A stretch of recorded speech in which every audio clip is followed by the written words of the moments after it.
Juan Martín Guevara nació en Córdoba en 1943 y es el menor de los 5 hijos de Ernesto Rafael Guevara Lynch y Celia de la Serna Llosa.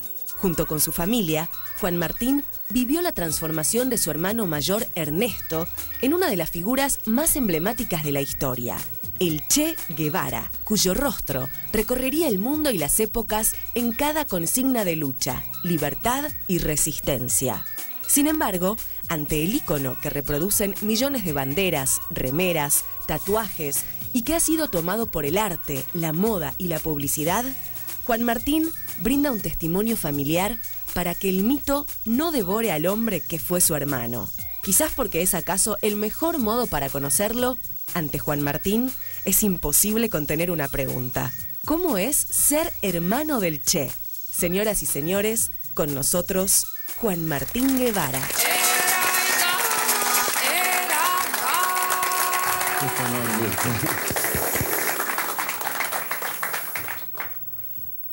Bueno, gracias por estar aquí con nosotros. Y ya, Juan Martín, debes estar acostumbrado a que te digan que no venís solo, ¿no? Bueno, ahora último estoy un poquito más acostumbrado, pero antes estaba más, ¿sí? Era un perfil bajo. Yo decía más bien subterráneo, es decir, no daba entrevistas, no hablaba. Eran cosas familiares nada más, pero... Y alguna vez en Cuba, casi porque era imposible decir que no. Suele ocurrir que los hermanos tienen... Una de las cosas que más se parece entre hermanos es la voz. Y yo he escuchado grabaciones del Che, de tu hermano Ernesto, y la voz es parecida, ¿no? Tu voz es... Sí, la verdad que a veces el tema de tener un hermano de semejante tamaño te pone en situaciones, ¿no? Cuando te hacen comparaciones, si es que sos parecido, no sos parecido, si hablas igual, no hablas igual, por supuesto pensás igual, no pensás igual, y etcétera, ¿no? Todos los etcéteras. Pero nunca me puse a pensar en eso de la voz. Lo que pasa es que los recuerdos que yo tengo son de dos voces, no de dos voces, sino de dos maneras de hablar distintas, ¿no? El Ernesto, el Ernestito, y después el Che. El Che cuando yo me acuerdo y el Che cuando lo escucho. Es decir, el discurso tal, discurso más cual, ¿no? Grabado. Entonces son, si bien es lo mismo, es la misma persona, pero hay como entonaciones diferentes y siempre está el argentino, ¿no? Siempre hay algo que no sé si tiene que ver con la voz o si tiene que ver con la forma de decir las cosas, con el humor, claro. ¿no? Igual vos sos el hermano menor de la familia Guevara Lynch. En realidad, Guevara de la Serna. Guevara de la Serna. Y soy el menor de Guevara de la Serna, pero después mi padre se casó nuevamente y tuvo otros 3 hijos, que son mis hermanos, que son mucho más jóvenes. Ajá. Y bueno, uno vive aquí en Argentina, en Rosario, y después otra vive en Cuba, que se quedó allá, y otro vive en Europa. Así que digamos que somos 5 de Guevara de la Serna, digamos, hijos de Celia. Ahora, te voy a confesar que, bueno, creo que yo como muchos conocemos muchas historias, mucho sobre la vida del Che Guevara, y acercándome un poco a la tuya, cosa que siempre hago cuando tengo un entrevistado, me parece apasionante tu vida. Y me gustaría hablar de ella. ¿Cómo no? Y preguntarte, tu infancia, cómo era tu familia, cómo era tu vida de niño. ¿Eras un hermano menor? Ernesto era el hermano mayor, vos el menor de ese grupo. ¿Cómo era? Y bueno, cuando yo ya llego a tener... Yo nací en Córdoba, en la última etapa de Córdoba de la familia, y cuando tenía 5 años llegamos a Buenos Aires. Y más o menos para esa edad, mis recuerdos de Córdoba son muy vagos, algunos recuerdos, algunos destellos, pero ya mi vida, digamos, que de recuerdo pleno es en Buenos Aires.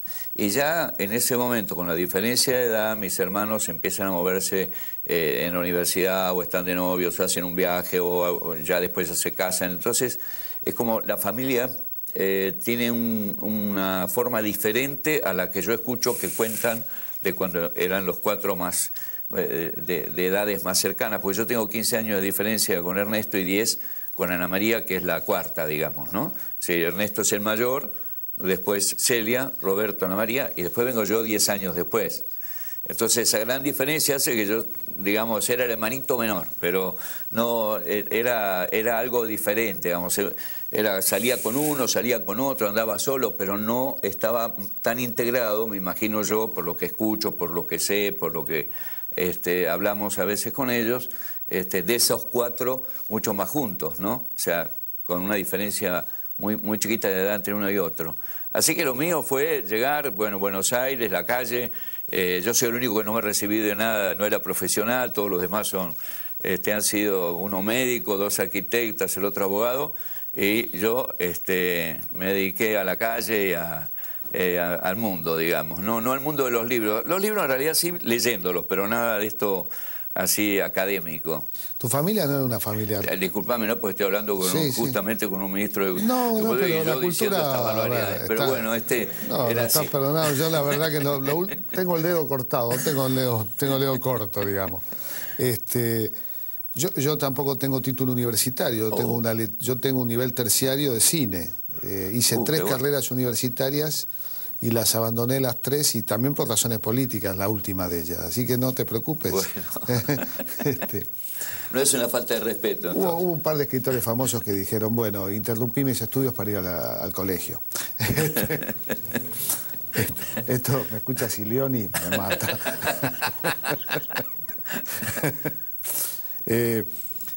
Tu familia no era una familia, era una familia atípica para la época, porque el modelo familiar de la época, estamos hablando de la década de 40-50, era un modelo estructurado. Bueno, tu familia era distinta, ¿no? Además, portaban apellidos. Estamos hablando de Guevara y de la Serna, que descendía de un virrey, tu madre, el famoso archienemigo de San Martín, ¿no? Sí, en realidad... Qué paradoja esto, ¿no? Qué paradoja, ¿no? Cómo la historia tiene estas sorpresas. Que un descendiente del virrey de la Serna, que es el archienemigo de San Martín, uno de los 2 enemigos, el mejor de los enemigos que tenía San Martín, termine siendo el revolucionario más importante del siglo siguiente, del siglo XX. Pero bueno, es una acotación. Sí, no, pero viene al caso porque lo que está diciendo es así, es una familia totalmente atípica. Porque esto de descender de un virrey y de 2 apellidos, bueno, el de la Serna un poquito más aristocrático, por ponerle algún nombre, hace que sí se piense que es una familia aristocrática, una familia que pertenece a la oligarquía o de muy alto nivel, en clase media muy alta. Y sin embargo, es justamente mi vieja y mi viejo rompen totalmente con esto, ¿sí? Es decir, son 2 personas que no tienen nada que ver con su clase social o de dónde vienen. Es más, es como un cisma en la familia también esto, ¿no? Hay una parte de la familia y una parte de la familia. Y yo creo que la más pequeña es la que acompaña a mis viejos, ¿sí? Los otros quedan por el camino en su estilo, en su vida, en sus cosas, en su manera de pensar y de vivir, totalmente diferente. Y por eso es lo que los acerca a los españoles que vienen de España luego de la derrota de la República, en donde llegan de las distintas vertientes, pero todos son republicanos, lo que los acerca a los grandes poetas, a los políticos, a la política, al pensamiento, a los libros, ¿no? Y a la apertura, Mis viejos eran, cada uno en su estilo y de diferente manera, personas con mucha libertad y que nos trasladaron mucha libertad. Nos exigieron casi que fuéramos libres, que peleáramos por ser los que éramos, que no por imponer, ni siquiera ellos, ¿no? Imponernos cómo debíamos ser, sino que teníamos que enfrentar las cosas como éramos. Entonces, era una familia muy diferente. Sí había la exigencia de ser buena persona, de estudiar. Eso era, yo me salvé un poquito. Vos los agarraste cansados. Los agarré cansados, sí. Pero no obstante eso, yo, por ejemplo, fui a 1er grado sabiendo leer y escribir. Eso era como una cosa así, eso tenía que ser así. Entonces, mi vieja te agarraba y dale que va, yo no me acuerdo si era UPA o cuál era el libro, pero yo tenía que llegar a la escuela y ya saber leer y escribir. Y en mi casa podía no haber se vivía muy modestamente, podían faltar muchas cosas, pero libros, cámara de fotos, filmadora, eso no podía faltar, eso no podía faltar. Mi viejo era un fanático de la fotografía y de las cámaras, le hubiera encantado vivir en esta era digital, y Ernesto, otro. Hay anécdotas mil de los fotógrafos y de su relación con... Porque bueno, cuando él era fotógrafo que le sacaba a los demás y después se empieza a convertir en una especie de objeto de fotógrafo, pero entonces estaba constantemente viendo cuál era la máquina, que si era buena, si no era buena, cuál era. Se ganó la vida más de una vez el Che Guevara, Ernesto, antes de ser el Che Guevara, como fotógrafo, ¿no? Sí, él estuvo en México directamente trabajó con creo que una Leica, bueno, no me acuerdo, decía cuál era la marca y... estuvo yendo a unos panamericanos también como fotógrafo, y después en la calle, sacándole fotos a gente y después le daba una tarjetita para que fuera a buscar la foto, y esto con otro, creo que un guatemalteco, que después el guatemalteco se volvieron a encontrar en Cuba ya, cuando ya era Che, ¿no? Y al triunfo de la revolución. Sí. ¿Y cómo era tu relación con Ernesto? La primera etapa, ¿no? La etapa así de niñez, tu niñez.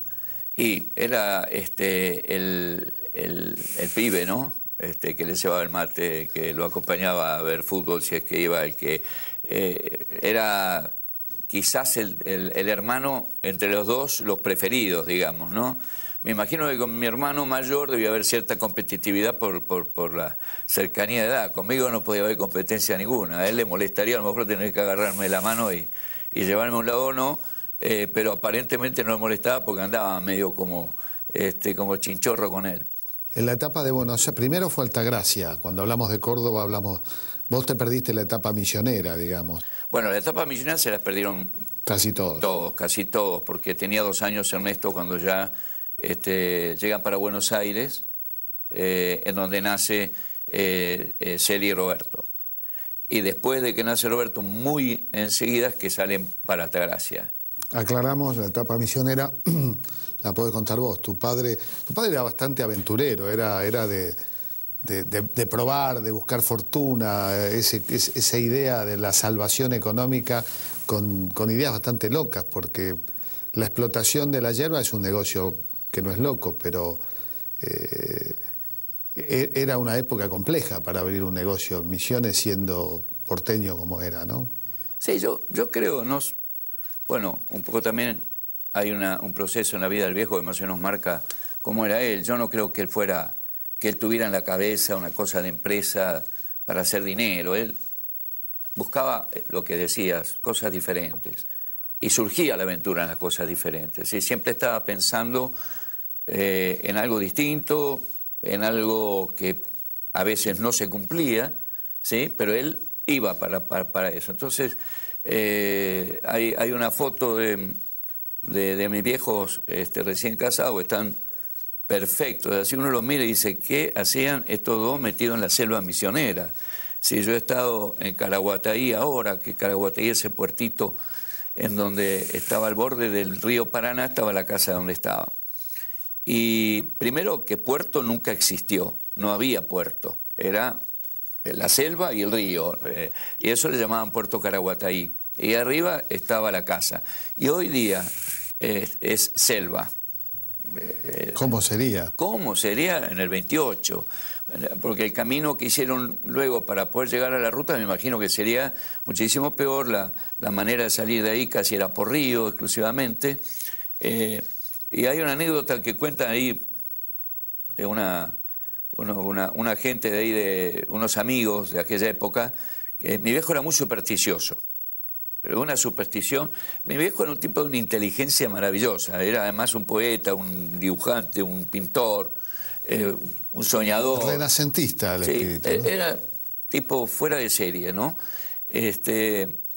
Pero súper supersticioso, casi religiosamente supersticioso. Entonces él, el número 13, evitado absolutamente de la vida, las víboras no se podían nombrar, ¿no? Se acaban de nombrar. Sí, no sé si ahora hay que hacer así, me dijo así, decía lagarto, lagarto, lagarto, lagarto, 3 veces lagarto, eliminaba el tema de la víbora. Grande Pugliese, decimos ahora. Entonces, bueno, en Misiones había víbora, pero... Deciles bicha, por si acaso. Había bichas.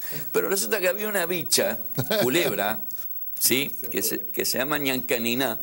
Y la ñancanina, que es una culebra importante, además de no ser venenosa, tiene una especie de antídoto contra el veneno de las víboras. O de las bichas. Perdón, me olvido, de las bichas. Y entonces resulta que donde hay una ñancanina no hay bicha. Qué grande. Se escapan.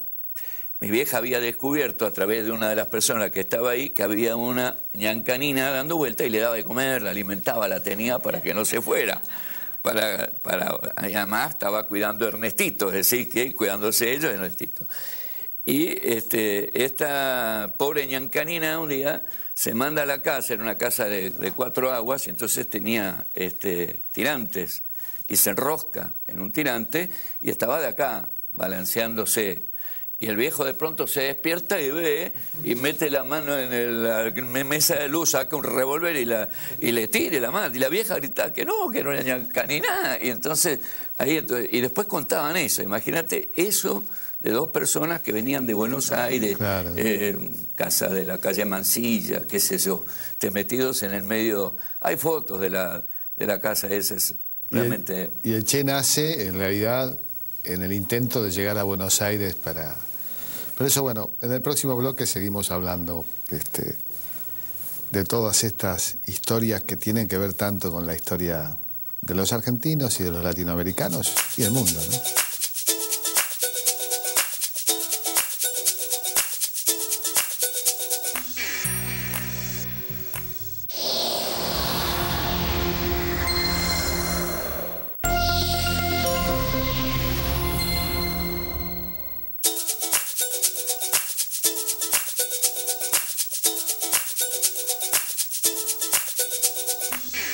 Como la experiencia me indica, si vamos hablando de cada época, no vamos a llegar nunca al tema, ¿no? Y vamos a hacer una elipsis, como se hace en el cine. De pronto, esos afanes viajeros de Ernesto, que lo verías poco seguramente durante una etapa. La etapa donde se mudaron a Buenos Aires, él ya andaba viajando mucho, estudiaba, o lo veías con frecuencia. Bueno, la sensación era cuando regresaba, ¿no? Era qué suerte está acá, ese lo tenemos, porque vivía moviéndose, viajando, estudiando afuera. Su manera de estudiar era bastante particular, ¿no? Casi ninguna de las materias las rendía regularmente, sino que las rendía libre, entonces rendía 2 o 3 juntas, después andaba por ahí, volvía. Entonces sí, hizo primero un viaje largo en bicicleta con motor. Después se embarcó, cuando ya estaba estudiando medicina, se embarcó en petroleros, iba para el Caribe y para el sur, entonces desaparecía durante un mes o 15, 20 días, después aparecía, y así era, así que había que rescatarlo y tenerlo con uno y tratar de que se quedara lo más posible, ¿no? Eso era...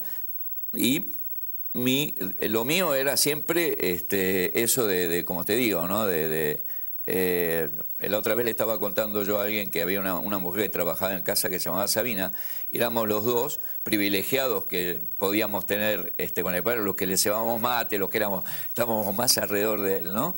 Después él partía para... ¿Y él contaba sus historias de viaje, sus aventuras? ¿Le gustaba contar lo que había vivido? Sí. Él era un tipo realmente fácil, ¿no? Y siempre con el mismo humor, ¿no? Era un irónico bastante a veces subido de tono en cuanto a cómo te trataba, ¿no? Te buscaba el puntito débil para decir lo que justamente te iba a molestar.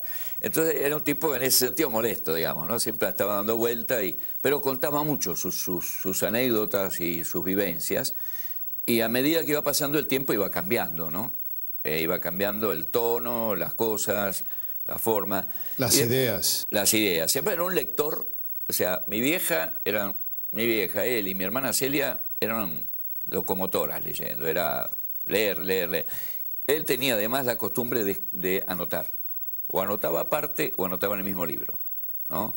Con lo cual ese libro quedaba como inutilizado, porque era horrible agarrar un libro y vos entrabas a ver que estaba anotado y al margen una cosa y vos decías, ¿qué es esto? ¿Por qué habrá puesto esto? Te distraía la lectura. Te distraía la lectura, sí. Hoy son incunables esos libros. Yo no sé ni dónde están. Nunca fuimos...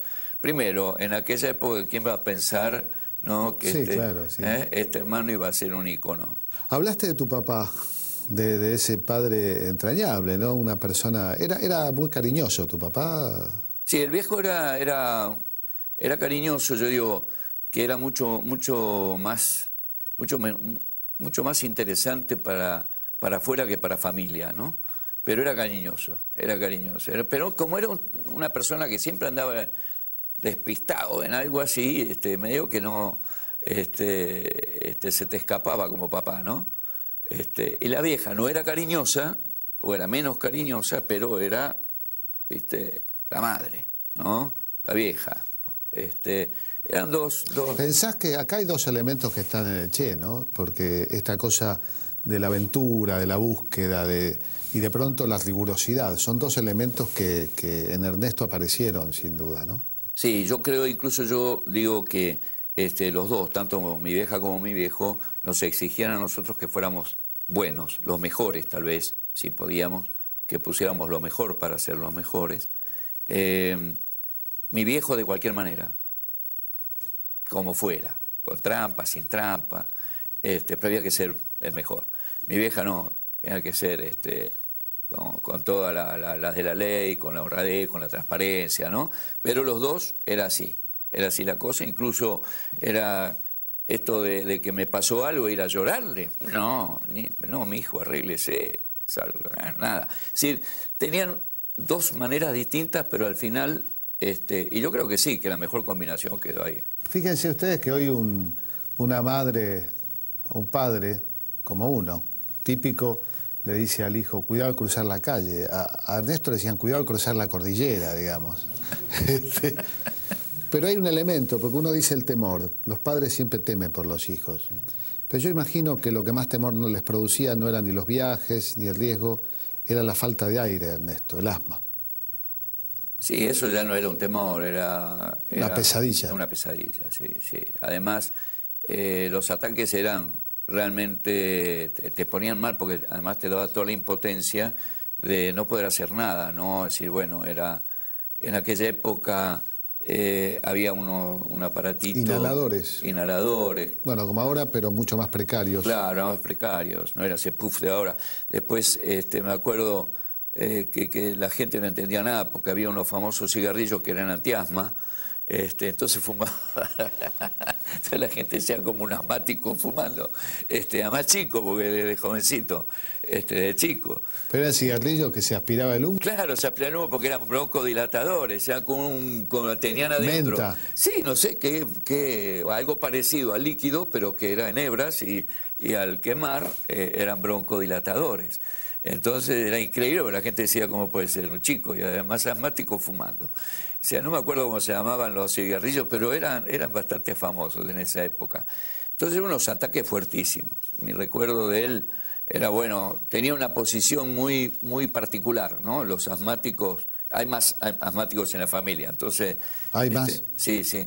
Entonces, cada uno tiene su forma de acomodarse cuando está por recibir. Ya lo van previendo, se van dando cuenta cuando se están poniendo mal. Claro, además Ernesto el asma lo llevó muchas veces al borde de la muerte, muchas veces, decenas de veces, ante la mirada por lo menos de los demás, ¿no?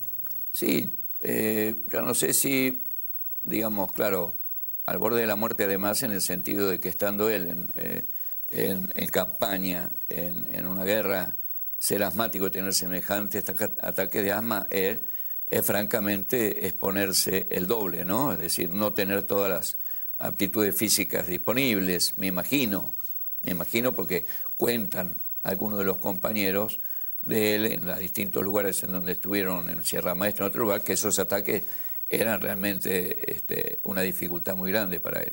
Claro, para él estaba absolutamente contraindicado el clima tropical húmedo. Estamos hablando muchas veces, uno dice, bueno, pobre, está enfermo. Y yo pienso no solo en el Che, sino en San Martín. San Martín era un hombre enfermo cuando lleva adelante la campaña libertadora. Cruza en camilla la cordillera, tenía problemas también respiratorios, reuma, de todo. O sea que no... A veces pareciera que las personas que tienen ese hándicap se obligan y compensan con una energía superior, que habla de la naturaleza humana, ¿no? Sí, yo creo que hay una parte de su persistencia, de su carácter, de su rigidez en algunas cuestiones que tiene que ver con su enfermedad. Pero también tiene que ver con mi vieja, fundamentalmente. Ajá, ¿no? ¿Cómo es? Y había entre ellos una relación, yo siempre digo que sin ningún lugar a dudas he preferido a Ernesto así. No había duda ninguna. Y la vieja no se preocupaba mucho tampoco de que uno no se diera cuenta de eso. Es decir, era así. Algunos pueden pensar que por el asma, otros por lo que fuera, pero había una gran, no sé si simbiosis se podría decir, pero comunicación entre ellos dos. Pero la vieja era una persona muy rígida, muy rígida. O sea, mi vieja se había educado en un colegio de monjas. Había quedado huérfana muy jovencita. Entonces, un poco que la metieron en el colegio de monjas, digamos, los hermanos, como decir, bueno, y pum. Entonces, tenía una educación realmente... Y entonces ella se había abierto muchísimo en lo que tenía que ver con el pensamiento respecto de lo que podía venir de un convento. Pero en cuanto a determinadas cuestiones de disciplina, no, ahí era disciplina, ¿no? Y eso se lo trasladó, y nunca lo sobreprotegió.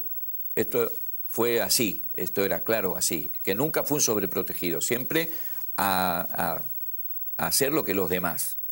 Entonces eso yo creo que también lo obligó a él que eso, por ejemplo, mi hermano Roberto es un deportista, fue un deportista, buen deportista. Ernesto fue deportista, pero nunca se destacó, pero siempre hizo deporte, fútbol, rugby, golf porque estuvieron en Altagracia. Natación también, Natación.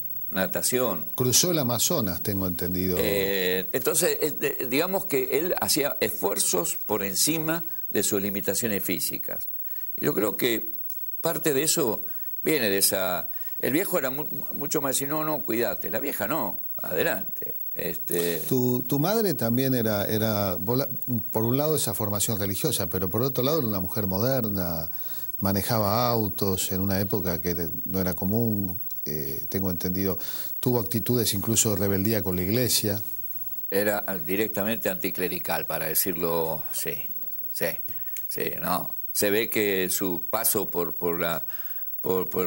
el Sacré Cœur no fue para ella lo mejor, porque no quería saber nada ni con monjas ni con curas, y una persona de un pensamiento abierto absolutamente, ¿no? Nada que ver con el escolastismo, y en mi casa realmente era una casa de... Porque además no había un pensamiento único, se discutía. Eran antiperonistas, ¿no? Había de todo, porque mi viejo era antiperonista, decididamente antiperonista, pero de ahí había un abanico, y las discusiones eran ida y vuelta. Mi vieja, en realidad... Mi viejo era un antiperonista clásico, digamos, por poner un... Mi vieja era un intelectual que discutía cosas, digamos, ¿no? Que había cosas que no estaban bien. Esa era la posición de la vieja. Estaba de acuerdo con la gente, ¿sí? Pero había cosas que no estaban bien. Y... por supuesto, cuando hay el enfrentamiento iglesia, ella se pone contra la iglesia, es decir, ahí ella se siente... Entonces había como una contradicción con la vieja que era, también dentro de la casa porque además venía gente, un tío mío era no sé qué del banco y un peronista, el otro era... Y entonces en la casa se daban discusiones, pero que eran... además nunca... se permitía que alguien tuviera razón hasta que no demostrara que tenía razón, ¿no? Y el viejo quedaba en minoría siempre, porque el viejo tenía una alta y no. ¿Y Ernesto cómo vivió cómo vivió el peronismo, teniendo en cuenta que él viajó mucho y pudo establecer una comparación? No digo el Che Guevara, digo el Ernesto de los primeros viajes, que podía comparar y ver lo que era la sociedad latinoamericana en relación a Perón.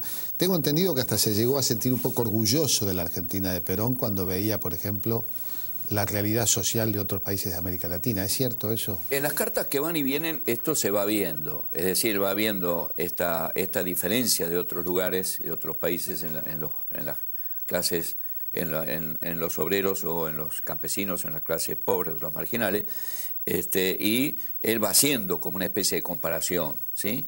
Ahora, dentro de la Argentina hay una cosa que es extraña quizás en alguien que después toma con tanta decisión las cosas que hace. En Argentina nunca participó en alguna organización política. Ahora sí estaba en relación con un montón. Es decir, en mi casa iban y venían amigos y compañeros y compañeras de él.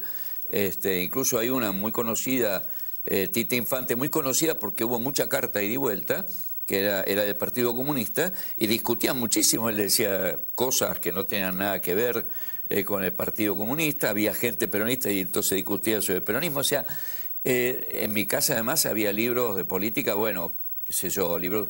Mi vieja era bilingüe, entonces el que había seguido el francés era Ernesto. Entonces leía libros que no estaban editados en español, los leía en francés. Es decir, siempre había una búsqueda de cosas nuevas, ¿no? Pero evidentemente no encontró en la Argentina algo que le dijera, yo acá me meto con todo, ¿no? Viajando, entonces él veía estas diferencias. Y hay cartas en las que, bueno, cuando la Libertadora da el golpe, él escribe, ¿no? Con esa cosa de decir, bueno, que los milicos de nuevo, algo por el estilo. Compara, ¿no?, el golpe contra Perón con el golpe contra Arbenz, claro, que había ocurrido en Centroamérica. Claro. Bueno, vamos a una pausa y seguimos conversando con Juan Martín Guevara.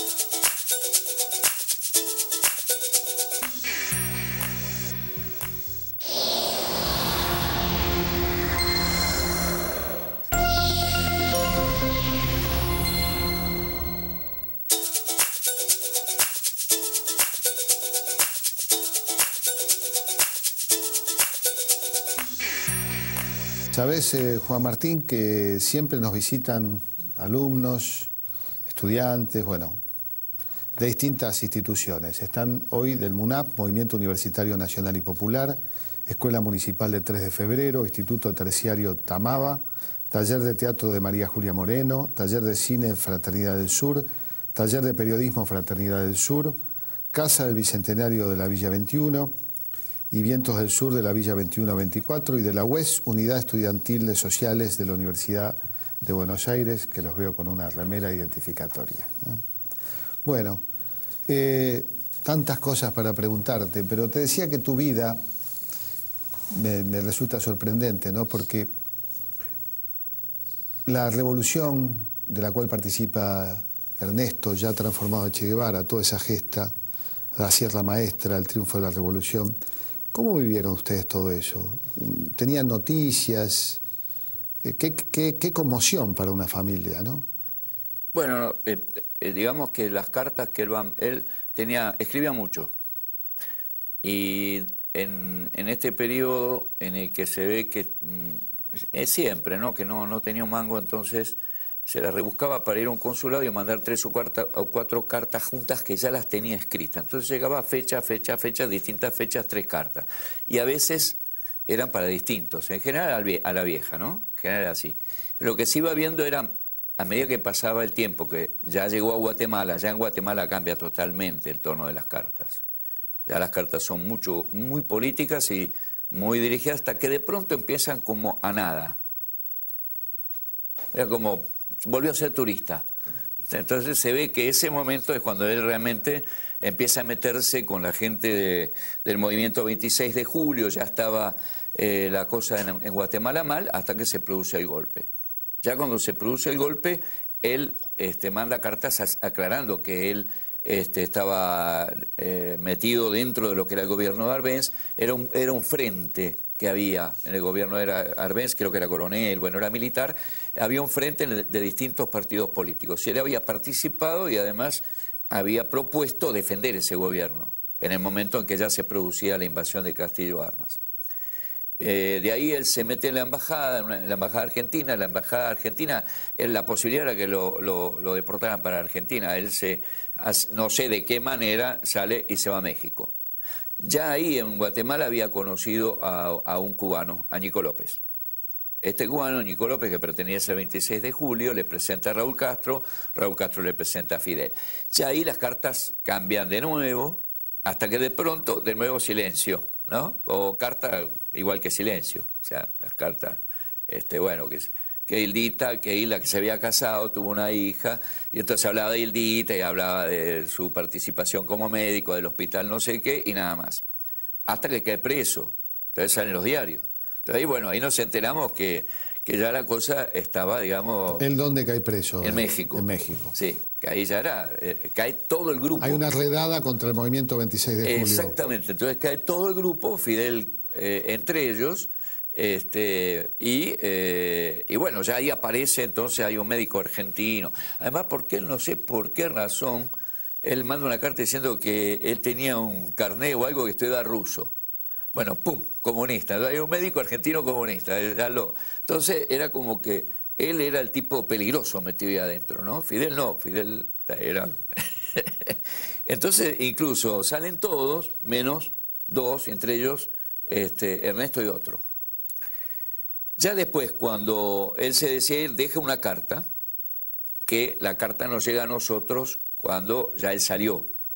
Ya salió, en la que nos explica, nos dice, bueno, esta cosa que siempre decía, ¿no? Que iba a ser tal o cual cosa, y te dejaba entredicho que si la muerte lo enganchaba en esa, que tal malo. Él sale, te referís cuando él sale en lo que es la expedición... Del Granma. Del Granma, que es el yate, no un yate, una especie de torpedera vieja, con la que van... Era un yate, ¿eh? Era un yate. Yo lo he visto. Sí, lo he visto. Está en La Habana y lo he visto, pero no, he leído también que era un barco que tuvo en sus orígenes alguna función militar o guardacosta chiquito.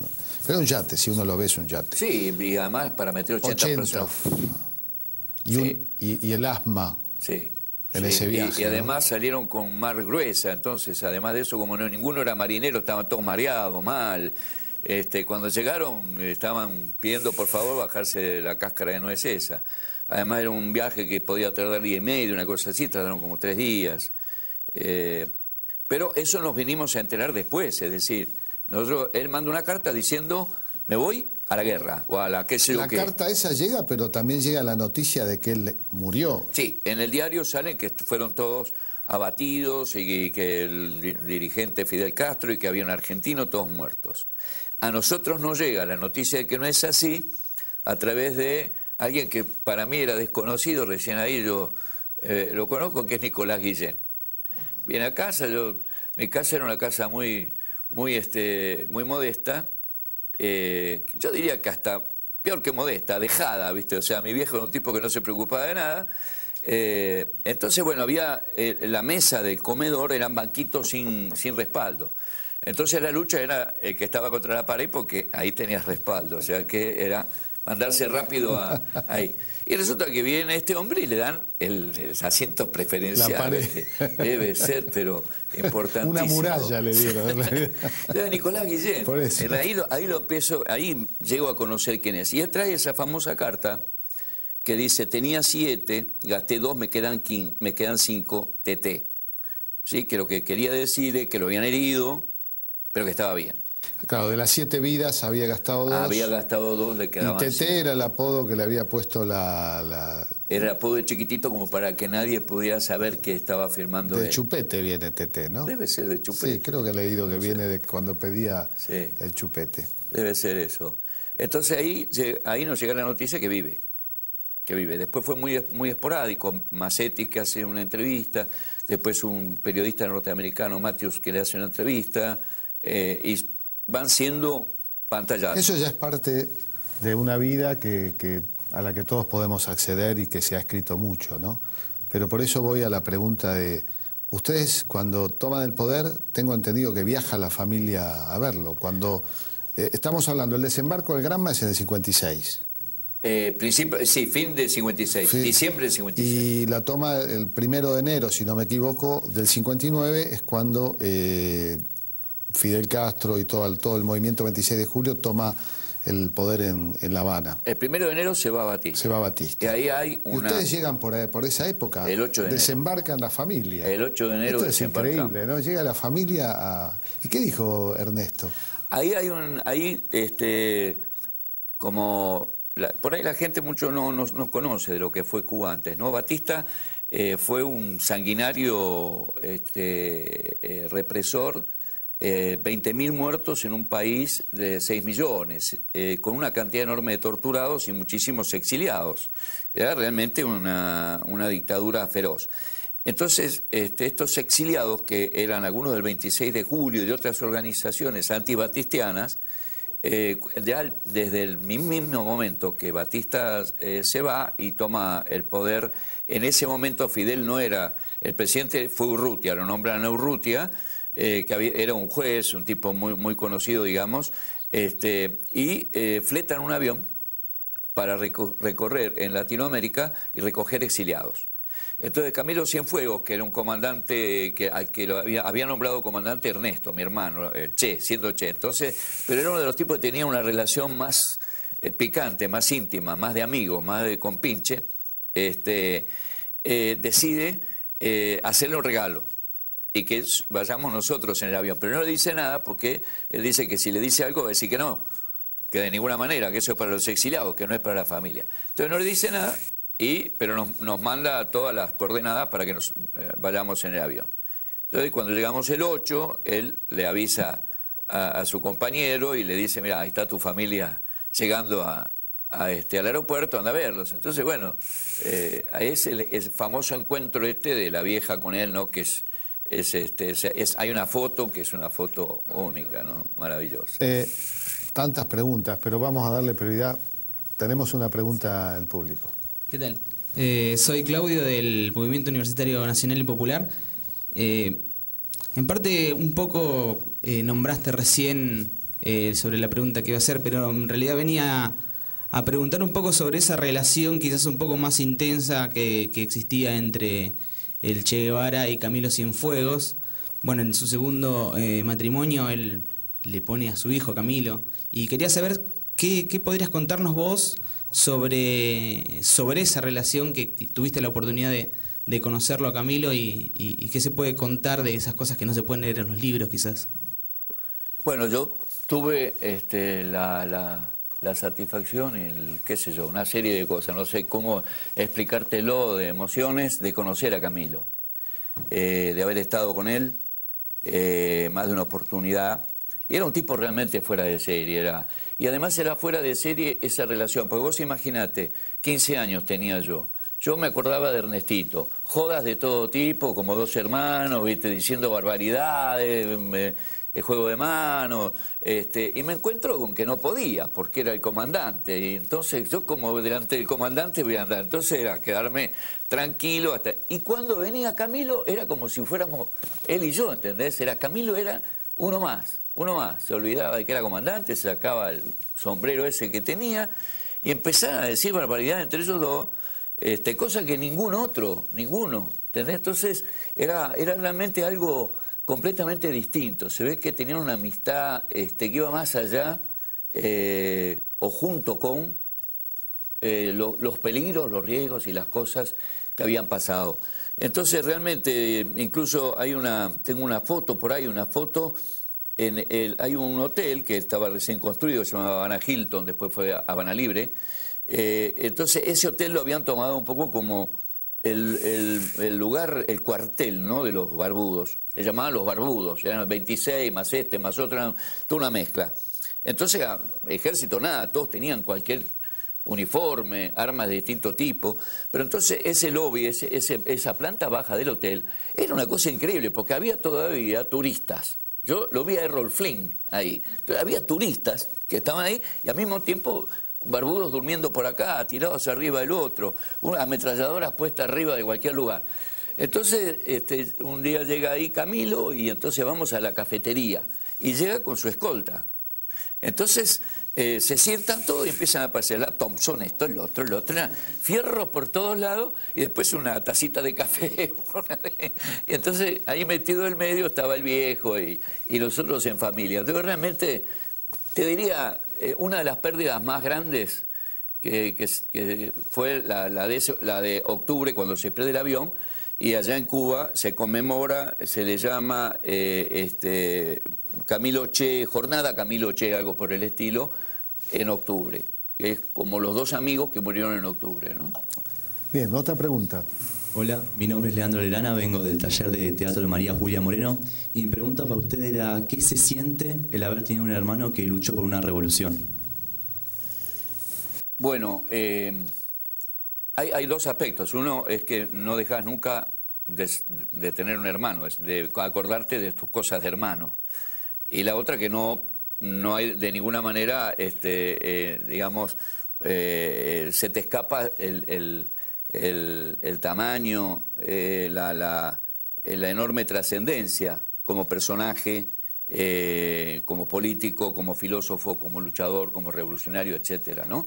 Pero esto es una mezcla, es decir, yo no puedo decirte exactamente en qué momento yo lo veo de una manera, en qué momento lo veo de otra. Lo que sí es que yo durante muchos años no hablé, no hice entrevistas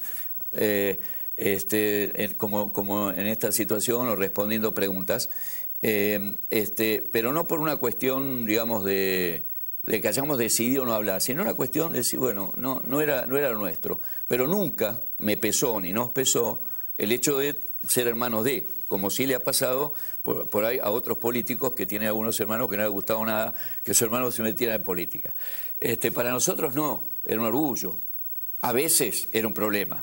Juan Martín, Sí. Entre los problemas, tu compromiso político tuvo que ver también con que estuviste preso, estuviste detenido, lo mismo tu madre, pero eso no por ser el hermano de Che, sino, o sí. No por ser el hermano de Che, por ahí por ser el hermano de Che te iba peor, claro, o a veces mejor incluso. Vos caíste detenido en 1975. En el 74 durante un 74. poquitito y después en el 75 ya que fue la larga. Pero bueno, yo ya desde la época de la lucha por la libertad, por la 1420, sí, laica libre, yo ya era militante estudiantil. Así que después, ya por aquel tiempo, en el 57, por ahí 58, antes del triunfo de la Revolución, ya habíamos tenido problemas en la familia después del triunfo de la Revolución, ametrallamientos en casa, bombas, es decir, digamos, era un orgullo y algo muy bueno, pero por otro lado también tenía su parte, digamos. Y yo después milité en una organización en la Argentina y obviamente, yo no sé si yo caí antes de lo que fue, digamos... El 76. Claro, en la etapa de las desapariciones. Entonces, no sé qué hubiera pasado si hubiera sido en el 76. De cualquier manera... tengo algunas anécdotas que tienen que ver con lo que es ser hermano, es decir, de que venga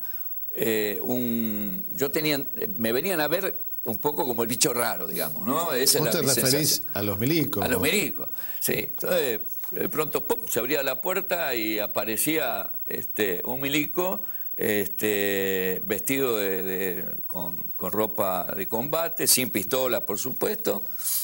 Y estoy recordándome de uno en particular, ¿no? Yo estaba en ese momento en un calabozo. Entonces se sienta y me empieza, primero que empieza a preguntar cosas que en realidad no están en la pregunta, sino a demostrar todo lo que él sabe. ¿Sí? Te daba cátedra. Me daba cátedra. Se había leído seguramente algún libro de, no sé, un manual, me daba cátedra. Pero se notaba que él tenía una admiración. Y al último, cuando se va, porque me preguntaba cosas y yo lo que decía, andate de una vez, pensarlo, ¿viste?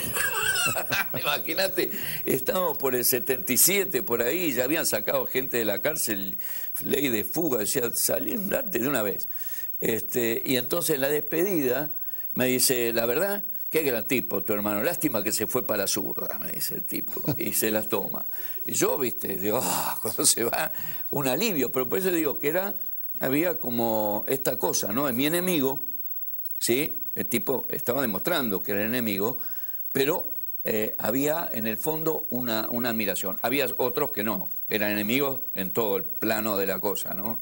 Me quedan muchas preguntas y quedan preguntas, pero el director me dice que ya nos pasamos de tiempo. Sí. Y esto ha sido un buen programa porque uno siente sin duda que lo es cuando dice 3 bloques más quisiéramos tener.